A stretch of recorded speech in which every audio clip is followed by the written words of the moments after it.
Jordan, thank you for that introduction. So I'm not a teacher, so if I'm not projecting enough, just let me know. I've already heard some questions about it, but the salt potatoes in the back, that comes from our Hungry for History marker program, which commemorates local recipes, local foodways. But I also brought those if I'm not talking, just chuck it at me. I'll speak a little bit louder, I don't know, to perk up a little bit.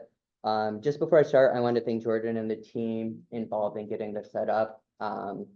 I don't know if you can see my notes right now, but it looks like a treasure map, which I think kind of speaks to the value of the last two presentations from Dr. Never Gold and Betty Haynes. As I was listening to them talk, I was jotting down notes on my notes just because there's been so many valuable conversations. So really excited to introduce our historical marker grant programs to you, knowing that you're all teachers, you're all experts in presenting information to your students. You know your students better than I can. I'm going to try not to make suggestions. This is how you should use this in your classroom or anything like this. What I'm going to try to do is just kind of present the general guidelines of our historical marker grant program, some of the ways that, we think it could hopefully benefit your students. And then just in our experiences working with student-led organizations who have submitted successful applications, just some of the ways that they've incorporated it into their classroom. So hopefully that's something that you can draw some value from. My name is Zach Finn. Again, Jordan, thank you for that introduction. I'm a research historian and educational coordinator at the William G. Pomeroy Foundation. Before that, I worked in museum education at the Seward House Museum in Auburn, New York. I also worked at OCM BOCES at the Portlandville campus, right outside of Portland, and then the East Rochester Union Free School District for a little bit. In various different positions. The educational outreach component of our historical marker grant programs is pretty new to us. So if during the presentation, if you have any questions, if you have any ideas, please, reach out to us, ask the question during the talk here. We're excited to grow this and connect to teachers, connect to classrooms and student-led organizations. So before I dive into what a historical marker application looks like and what the qualifications for our programs are, I'm going to hope that the next slide works and the video plays to give us our elevator pitch, which introduces what the foundation is. If not, I'll just do that.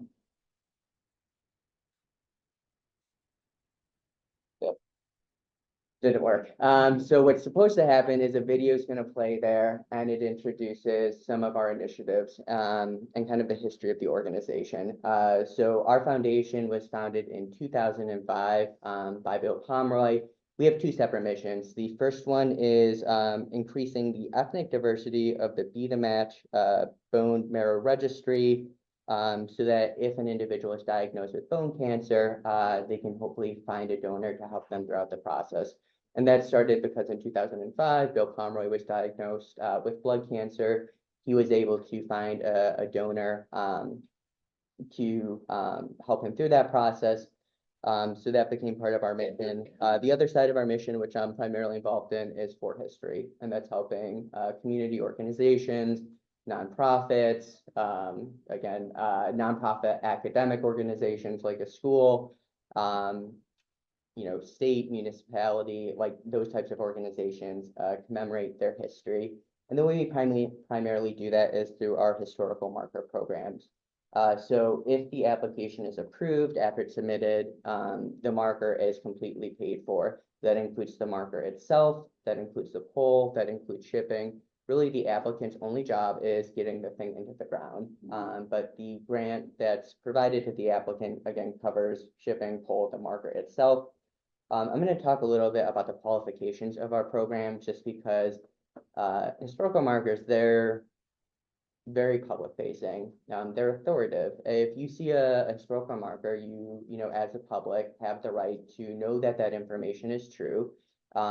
We think about all of our historical markers as kind of like an educational tool as well. So, we help with the wording. There's a specific voice. This is a very particular medium. We'll talk a little bit about those qualifications today. But these are the marker programs that we fund, some of the marker programs. First one is Hungry for History. So that's where the salt potato comes from. That was the first Hungry for History marker approved by the foundation in Syracuse. I was just gonna ask if all of those were local to the Buffalo area. So I tried to, throughout the presentation, we'll have a lot of Buffalo markers, but there are going to be some across the state. Thank you for your question. But the salt potatoes is in Syracuse. I think in Buffalo, it might be in Ebenezer. There's one for the beef on weck. I think that's the closest Hungry for History.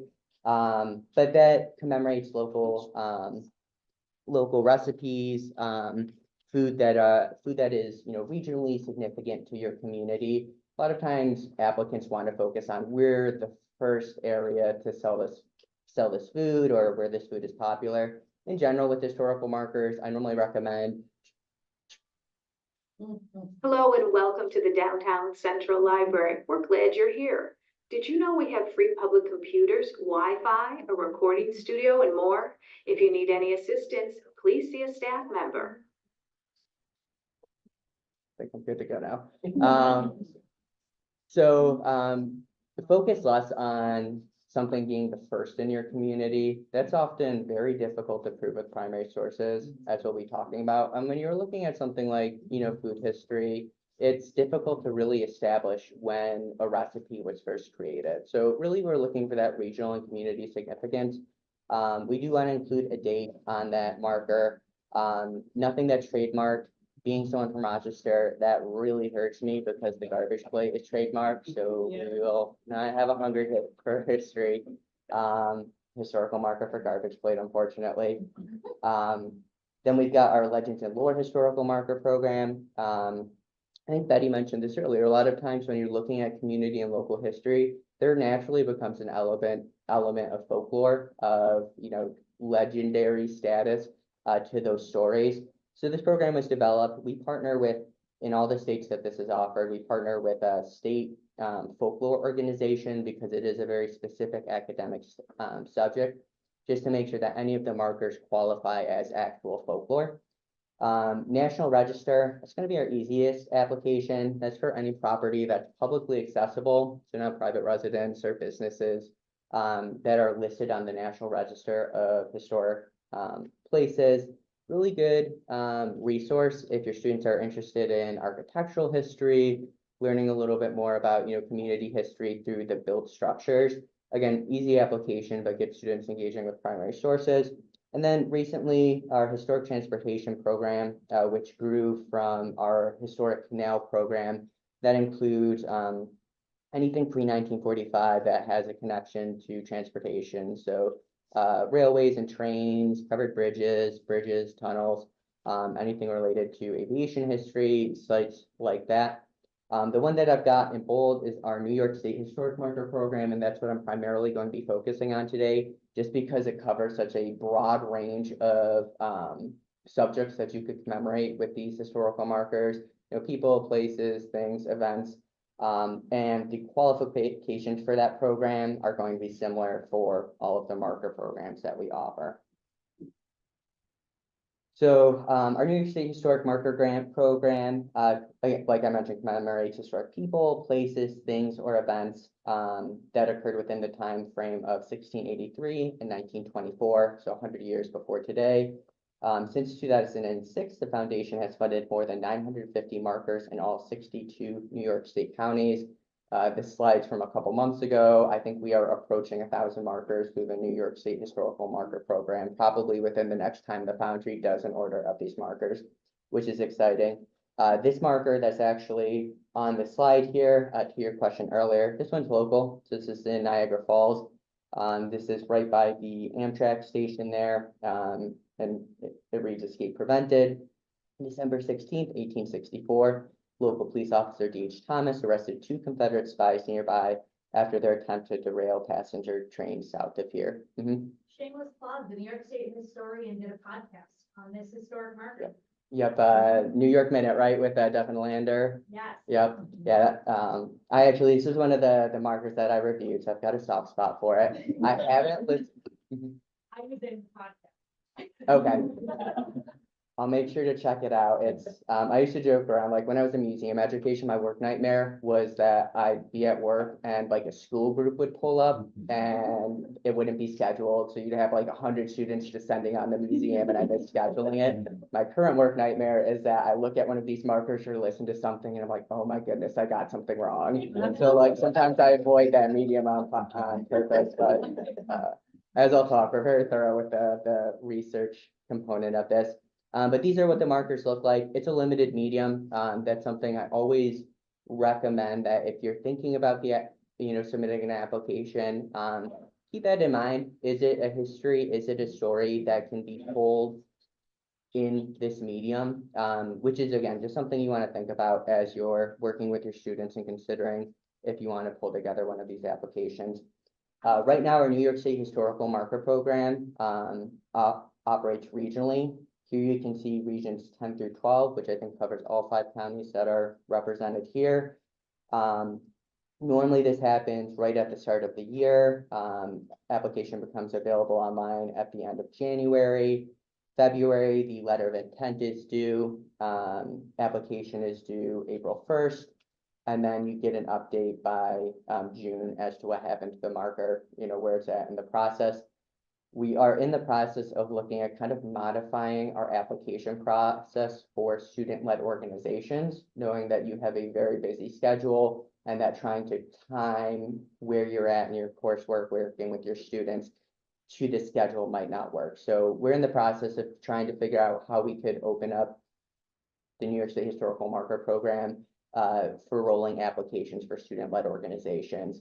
My guess is if you're looking at this, you're probably not planning on submitting an application by the end of the year. You'd be looking by next year, at which case, this should be updated, hopefully to reflect that. This is just kind of a quick review of the process. Here you can see one of our Legends and Lore markers for Goose Day. I think that one's in Pennsylvania. One of the nice things about the marker unveilings, they get the community together. There are several different creative ways that folks can celebrate these markers.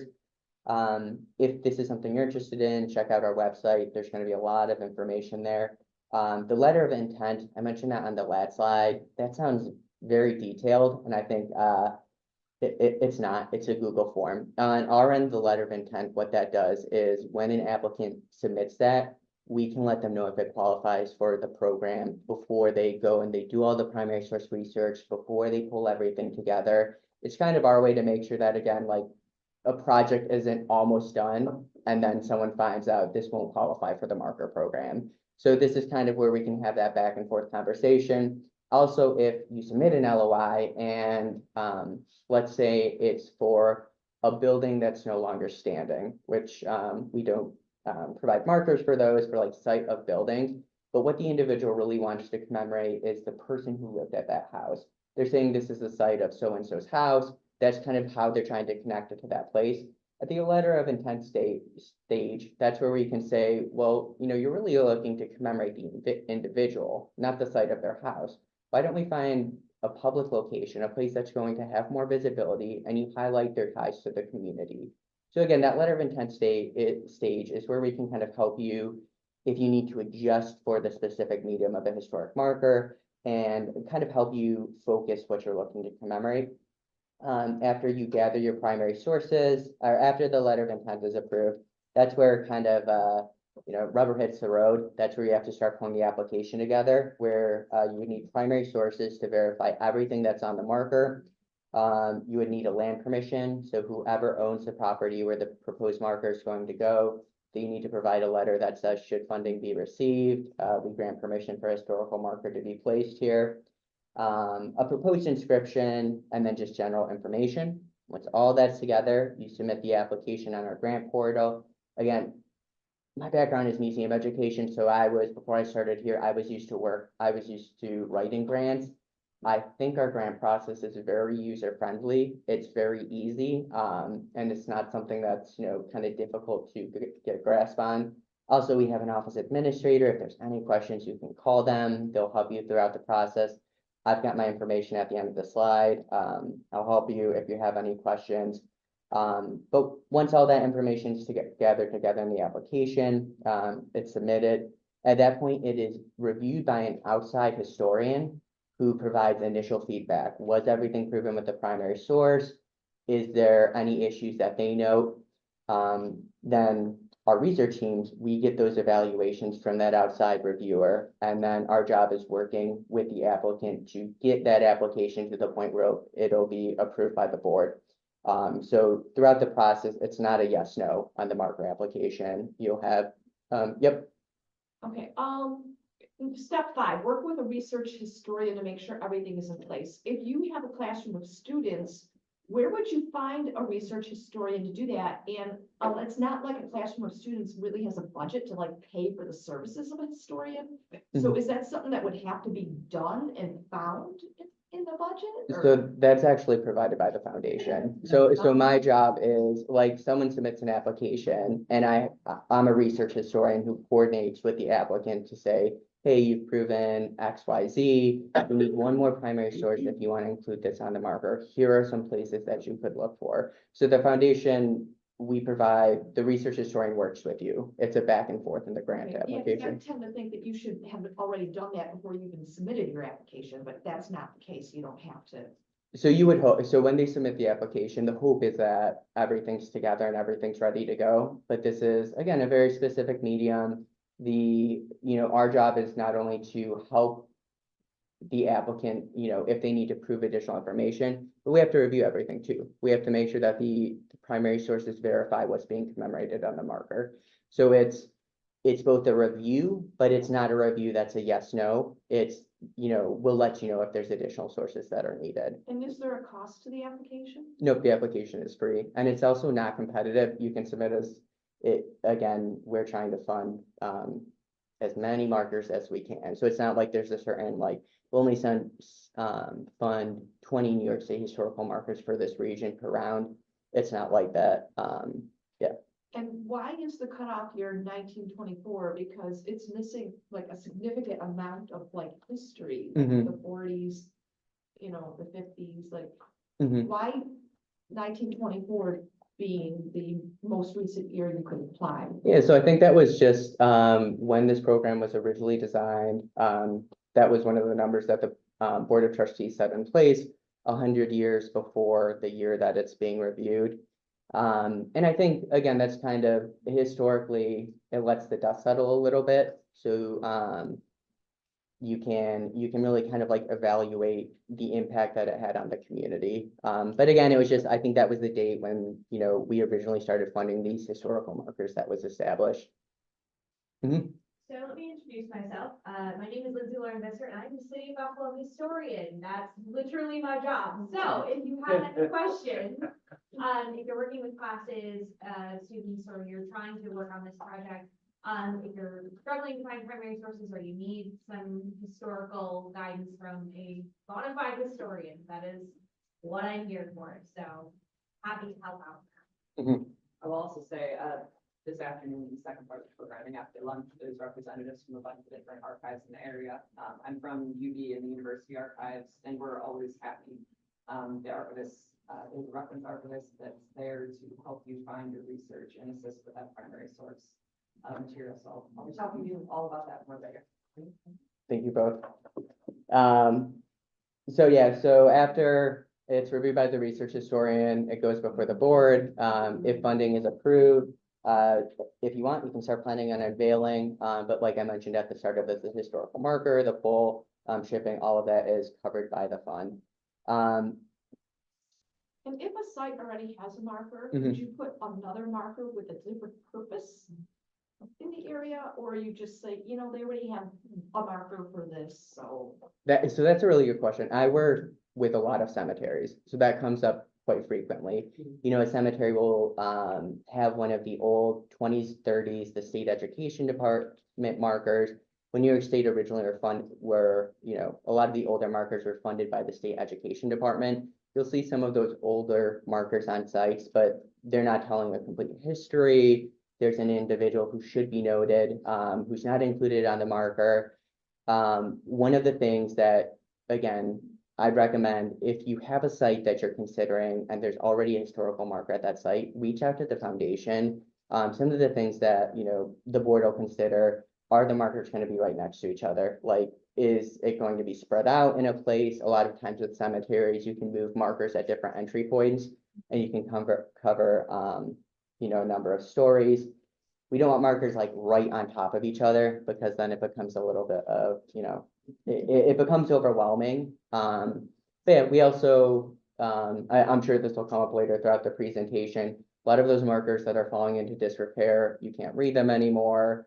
The town's looking to replace them. There's incorrect information about that. Organizations can submit an application for a replacement marker as long as whoever owns that marker is willing to take the other one down and replace it, but it's a new application. So we don't like reprint an old historic marker just because that's what the inscription says. Everything again would need to be verified with primary sources. Yeah, so there is a process for that as well. But if there's, again, if you have any issue, if you have any concerns, any questions about a site, reach out to the foundation and we can look at that initially and offer any feedback, let you know if it has a possibility of being a successful application. Which brings us nicely to our next slide, selecting a site. After you've located like a piece of community history that you and your students are interested in commemorating, as you're reaching out to the foundation to kind of, you know, inquire about what it would look like, answer any questions you might have. We also kind of recommend start moving forward on selecting a good location, a good site for the marker. And the reason I recommend doing this early on throughout the process, even before you've submitted the LOI, is because the site of the marker is going to impact the inscription. If you want to place it at the house where an individual lived, you might want to say lived here. So that's going to impact the inscription. If you want to commemorate the impact the individual had, or rather the ties an individual had to the community where the marker is going, then you're going to want to say something like resident of so-and-so community. So the site's going to impact the proposed inscription. So early on, you want to select a site. Some of the things the board also considers, along with if it's already marked or if there's already a marker there, visibility. We want to make sure that the marker is somewhere public facing. Again, we have a education oriented mission, so we want to make sure that the marker is visible. It's not going in someone's backyard, or it's not going on the side of a highway where someone's driving by and they can't actually read it. Think about that visibility and making sure that folks are actually able to see it and read the description. Accessibility and safety and parking. The highway example I just mentioned is that's a good example there. You don't want a historical marker on the side of a highway where it's 65 miles per hour. No one can safely stop and read that. They're not going to be able to slow down and read it. So that marker is not really benefiting anyone.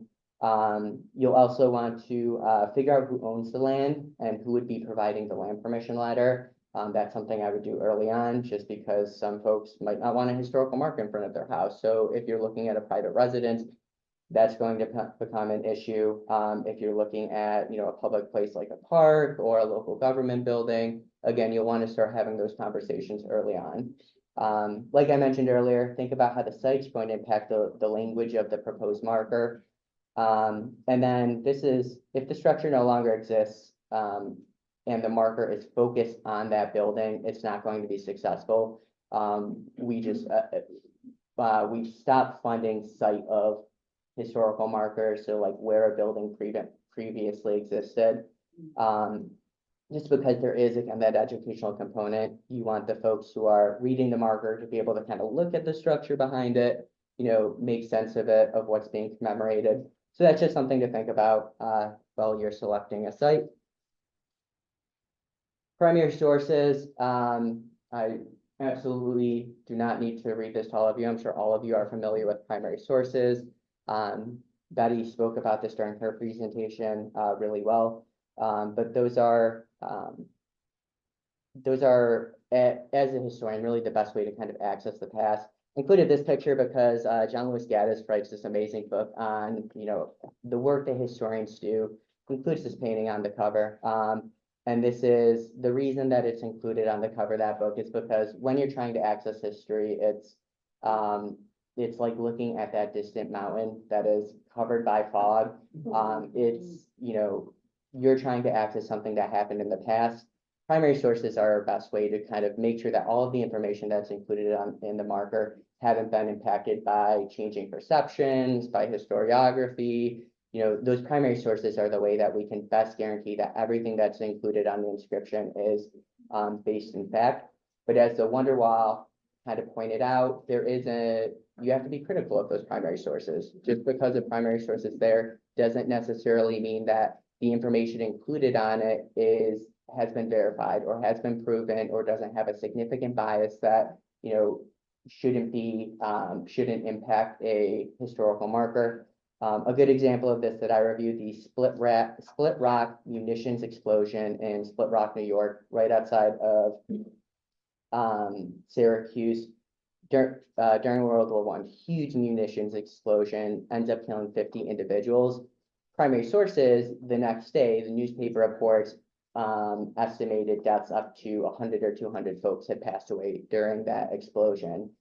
When the dust literally settled, after they were able to identify those who had gone missing, the bodies of those who had been injured or died in the explosion, that actual number was 50 folks who had perished in that explosion. So again, primary sources still need to be analyzed critically, but everything that goes on our markers are verified with primary sources.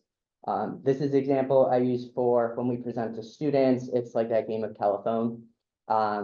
Primary source is the original sentence that's written down. But then with each, historical analysis, with each interpretation, that source can change a little bit. Folks are looking at it from a different perspective.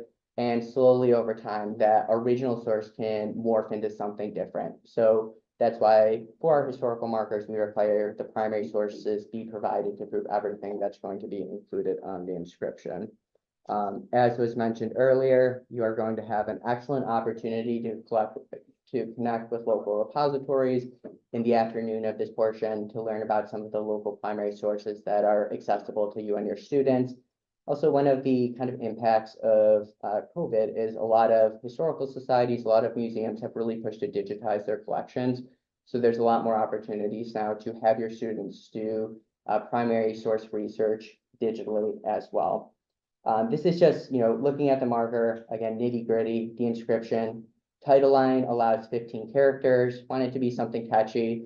Again, when we present this to students, that we think about it as a hook. You want the title to be something that is historically accurate. You don't want it to be modern terminology applied to a historic moment.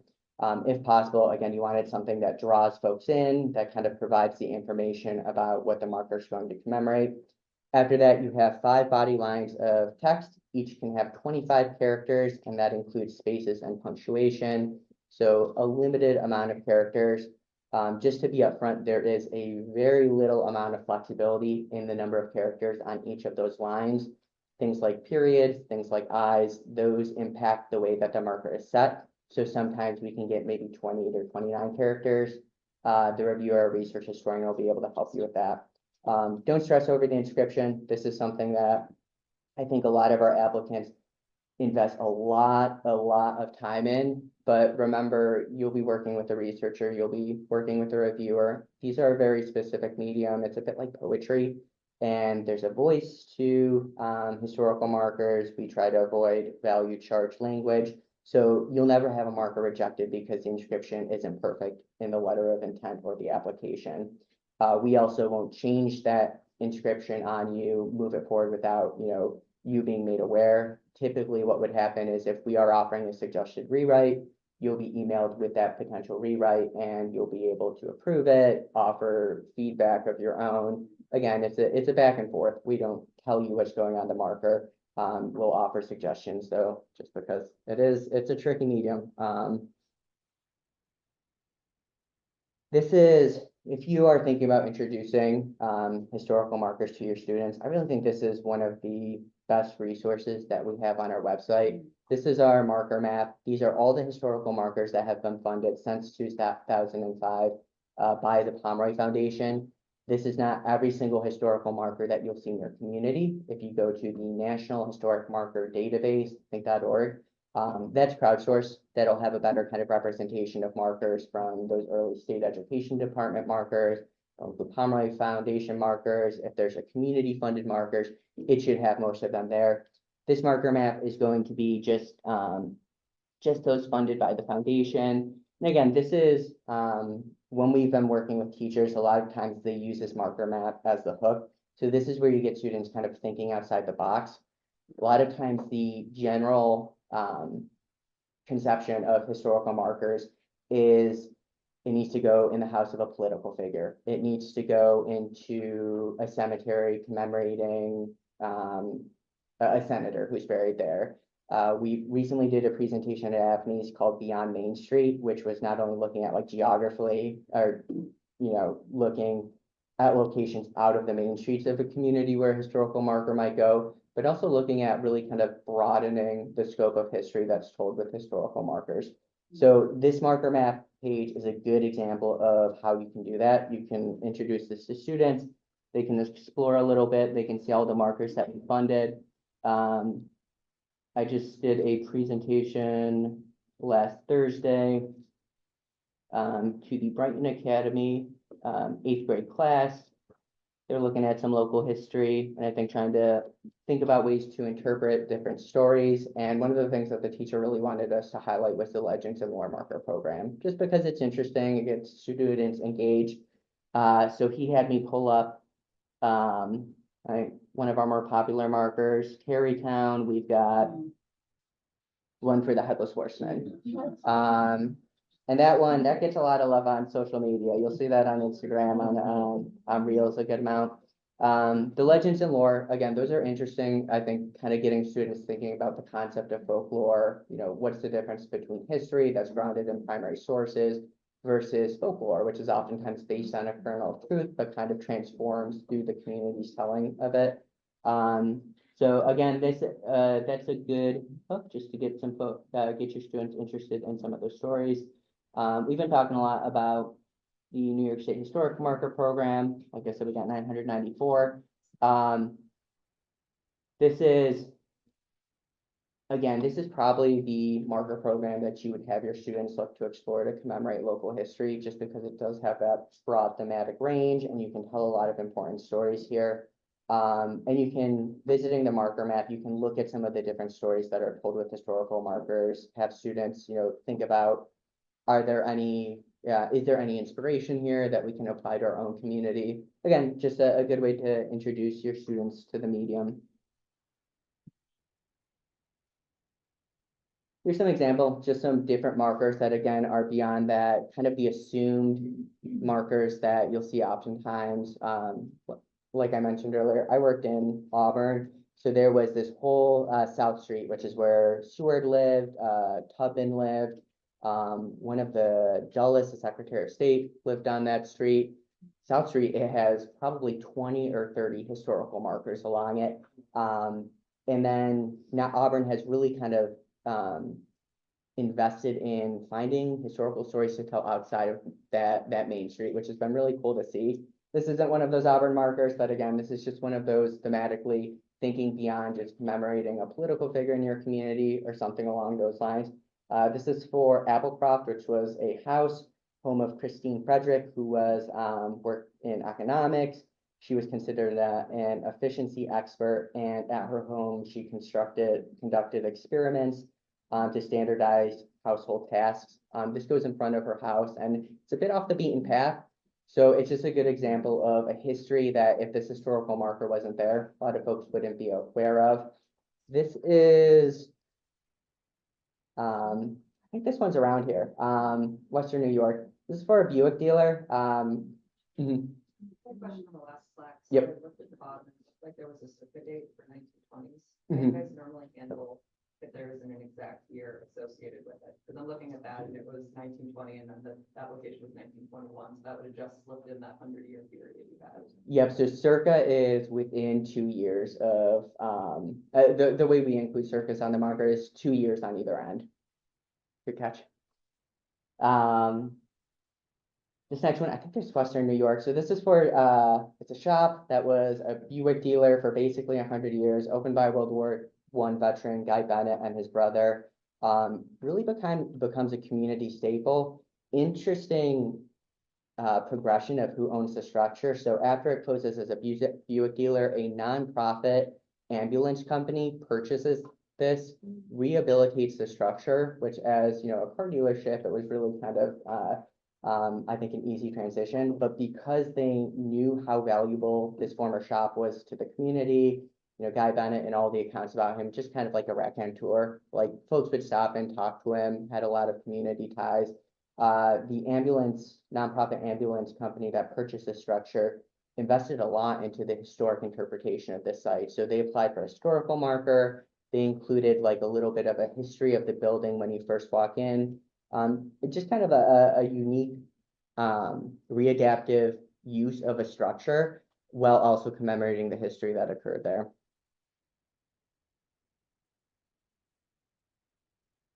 Celeron Park, Coney Island of Chautauqua, featured entertainment and rides here from 1894 to 1962. Babe Ruth hit baseball and a lake before 1921 game. So another Western New York marker. This is just a really cool one to go through the Library of Congress and find some of these images. You can see the park in the back there, just a really cool picture. But again, just an example of ways you can commemorate different things that are important to your community. This is one of my favorite historical markers that I've ever worked on and had the chance to review. It's in Ithaca, New York. It's for the St. James AME Zion Church. And what I really like about this marker too, I use this a lot as an example to students, because when you read it, St. James AME Zion Church, built circa 1836, tower and belfry added by 1904, visited by Frederick Douglass and Harriet Tubman, congregation actively aided the Underground Railroad. When I present this to students, you know, I kind of introduce this and like, where's your primary research? Where's it going to focus if you're trying to prove everything on this marker? And of course, initially they're drawn to, you know, the big names, Frederick Douglass and Harriet Tubman. They're going to invest their primary source research, learning more about their visits. And the applicant did an excellent job proving that. They also want to use primary sources to prove the congregation actively aided the Underground Railroad. You know, those eye-catching historical facts that are included on this marker. That's where a lot of our applicants, that's where when we present this to students, that's where the focus on the primary research happens. And of course, it's important. They learned a ton from it. Really interesting to read those stories. But looking at the marker medium, we also need to prove that the church was built in circa 1836. A lot of times when you're looking at the construction date of a building, the assumption is, well, we know it was constructed in this year, still need to prove it with primary sources. And I found that this can be one of the most difficult things to prove. Again, proving the date a building was constructed is very difficult. And then you'll notice a slight change in the text there, tower and belfry added by 1904. So we say it was built circa 1836, belfry added by 1904. Reason that, you know, you see that change in the language is because of what the primary sources provided us and what the applicant's research was able to uncover. So church built circa 1836, like I said, getting those early dates on structures is tough sometimes. They were able to prove this with an autobiography of one of the early pastors who talks about his time in Ithaca, his involvement in the construction of the church. In that autobiography, there's, you know, when you're reading through, we get about like a 4 to 5 year period. So looking to narrow it down a little bit, the applicant was also able to find a newspaper article from 1836 where they were talking about the ongoing construction of the church. So we've got, again, between those two sources, we're able to say around 1836, this church is being built. Next, tower and belfry added by 1904. That by carries a lot of weight there because there weren't any newspaper reports talking about the additions of these two structures that the applicant was able to locate. If the newspaper articles were talking about the construction of the church, was there any articles that specifically tied Tubman and Douglas to the church? Yeah, yep, they weren't involved with the construction, but I think Frederick Douglass visited it in the 50s or 60s. I've reviewed this a long time ago, my apologies. And then Tubman visits later in her life. I want to say 1880s or 1890s, but secondary sources have them both being actively involved in the congregation. I think much more than those primary sources were able to prove definitively, but the newspaper articles were able to prove that they visited and they spoke at the church. By 1904, we were able to prove that with a Sanborn map, which I'm sure you'll be hearing about later. Unfortunately, there wasn't any specific primary source evidence that could be located at this time saying the town and belfry were added at this specific year. The best we could do is by 1904, but it was important to the church to include that component of their legacy into this inscription because both the town and belfry are still there, and from my understanding, they still ring the bell, and it's really kind of important to the congregation and to the community. So they wanted to make sure to include that. Visited by Frederick Douglass and Harriet Tubman, was proven with newspaper articles contemporary to their visits. And then congregation actively aided the Underground Railroad. That was proven with personal accounts of those involved in the congregation. And then there was also in 1880, there was a printed newspaper interview with a freedom seeker who, after escaping to Canada, made his way back to Ithaca and was interviewed by a local newspaper. So a couple different sources verifying this. Again, just a good example kind of when we have to prove everything on a historical marker, it's everything on there. It's the date a structure was built. It's, you know, the focus, the meat of the marker. Everything that's on there needs to be verified with the primary source. And this is, if you're interested in learning more about the St. James and Anne Zion Church, Cornell is actively doing public archaeology there. So they connect with the community, really kind of geared towards K through 12 students, open to the community, and there's ongoing archaeological digs at the site, which is just really interesting and really cool to see.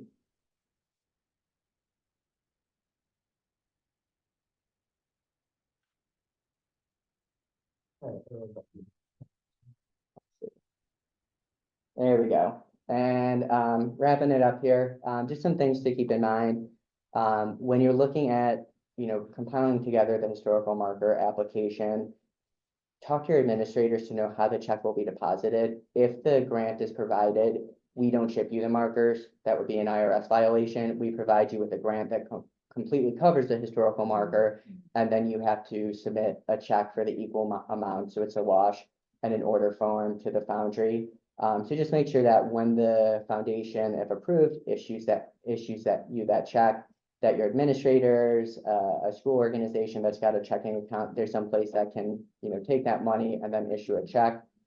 As the application moves forward, you'll be working with a research historian and a reviewer who might make suggestions, point out where additional sources are needed. So you do want to plan that as well. It's not just like you submit the application and you'll get a yes or no. Build in those expectations that you'll be hearing back from the foundation throughout the process.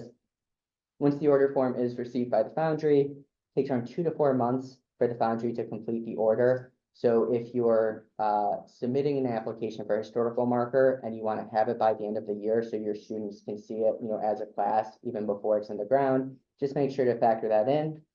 April 26th, 2024 is National Historic Marker Day, so that's coming up.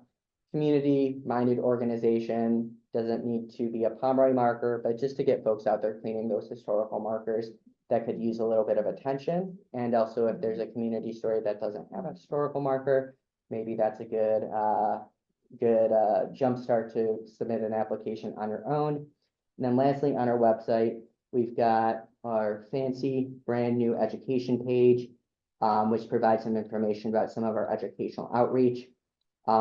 We developed with a teacher a curriculum, a unit plan, doesn't cost anything, just needs your email address, and some basic information. It is robust. It is 3 weeks worth of content, but you know, you can definitely modify it to meet the needs of your students, however you want to incorporate that in your classroom. I will add, that's my contact information. When we're working with student-led organizations, when we've been working with teachers, we really want to set you up for success. With the student-led organizations we work with, I've typically done like a quick presentation, just kind of introducing some concepts to your students. We're happy to do that. I'm typically emailing back and forth with applicants from student-led organizations because we realize once you get your students invested in pulling together a historical marker, it would be really unfortunate if that marker didn't move forward. So I think kind of, you know, don't hesitate to reach out to me. We want to set your students' application up for success, whether that's doing presentations, whether that's providing support with research. we're really happy to help you and again, set up that application for success. Mhm. When I first came here today, I would have originally thought that the historic markers would have been sourced and funded from a government agency. And I'm very surprised to see that it is actually funded and, done by a private agency. And the agency is located in Syracuse and does the whole state of New York. Yes, so historical markers are a very kind of, again, unique source of public history and public memory, and each state's going to have a different way that it either funds historical markers, doesn't fund historical markers, has funded historical markers but doesn't fund them anymore, approves historical markers but doesn't provide funding. Each state's going to be a little bit different. So New York State in the 20s and 30s, there was state money for these historical markers that largely kind of dried up since 2006, since the Pomeroy Foundation started. You will see markers in between that time, between 1930s to today, because the New York State historical markers, that blue and yellow, and that New York State outline you'll see on the top there, an organization can, purchase a marker and place it. So sometimes when you look at the bottom, the credit line, they'll be placed by counties, they'll be placed by specific individuals, friends group.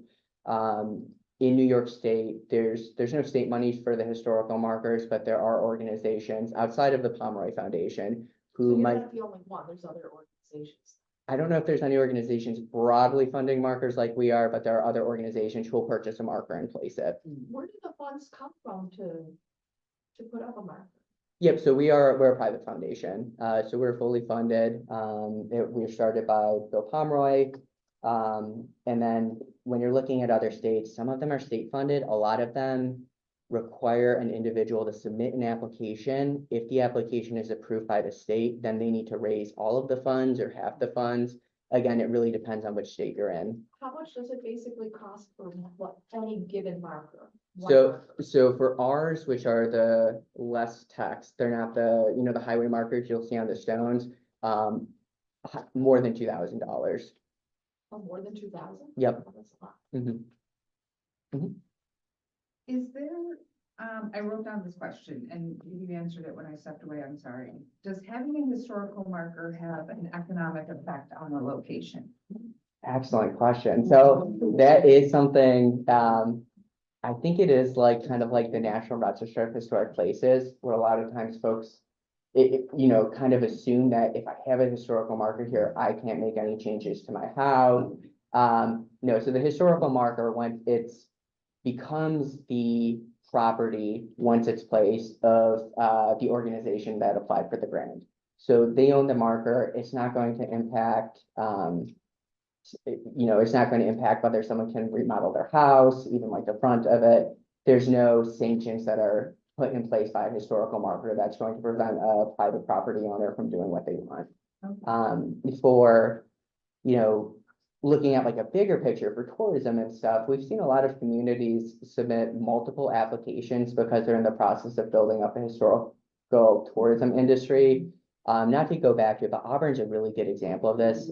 They rebranded themselves as History's Hometown. So when you visit it, there is a huge investment in historical markers, in getting folks to visit, the Harry Tubman National Park site there, Seward House Museum, Hugo Museum. They're building up a lot of tourism around that. So the historical markers, I think, kind of feed into basically, creating a walking tour that leads folks to these sites. And that's something I think beyond social studies that gives these marker applications relevancy to different courses, different classes. One of the markers that we worked with a student organization was actually for a geography class. They were exploring local foodways and they ended up getting a historical marker for the Speedy in Binghamton, which is like marinated chicken on a hunk of bread. So the students submitted an application, it got approved. And while they were doing the research behind the scenes, they were also connecting with the county who maintains the park where it's going to go. And it's at the site of Speedy Fest, which brings like 100,000 folks to the area for that weekend. So they're learning out about primary source research. They're not only connecting with, local stakeholders, but they're also learning about how their efforts are going to impact tourism, because everyone's gonna want an Instagram picture with it now. So there's a lot of elements and a lot of interesting ways you can spin these applications. Any other questions? When does the grant portal open? I was looking at your website and it said not accepting. Yeah, so so New York State right now for for the region that you would be looking at, let me just pull it up. It opens January 29th for like Western New York into the southern tier. I'm in the process of working, with my supervisor, with folks to kind of hopefully for student-led organizations, we're gonna open it up. So you would contact us, you would get a code, and then you could submit an application year-round. Thank you. Of course, thank you. And when does it close? So if it opens in January, At the letter of intent, which again is just a Google form, really are very similar to a Google form, that closes end of February. Materials are due in April, and then you would get a response before June, but definitely by June. But yeah, if you visit our website, it'll have information about, some of our programs have rolling applications, some have specific deadlines. So you'll be able to see all that information there. thank you. Thank you.